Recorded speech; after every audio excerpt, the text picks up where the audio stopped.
अरे राजेश का राकेश, का किती महिने झाले घरभाडं का नाही दिलं तू अजून?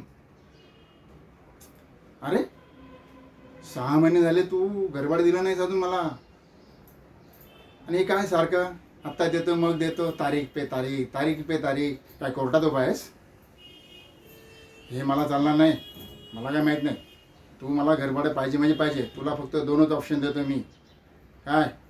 एक तर घर खाली कर, नाहीतर घरभाडे दे. आणि काय तुझ्याकडे जर पैसे नाही ना, मग मग कर ना घर खाली. दुसरं कोणीतरी देईन मला घरभाडं. मला चालणार नाही ते. ते तू दुसऱ्याला बनव, मला चालणार नाही. सारखं सारखं मी सोडणार नाही तुला. आणि काय ते डिपॉझिट तू काय अर्धच दिलंय, नंतर देतो म्हणून सांगतोय. अरे घरभाडं तरी कमीत कमी वेळेवर दे. सगळ्यांना तू असं बनवतो ना, मला नाही बनवू शकत. मला घरभाडं पाहिजे म्हणजे पाहिजे. समजलं? मी तुला लास्ट वॉर्निंग देतोय. पुढच्या वेळेस मी थांबणार नाही. कळलं तुला? चल नाही.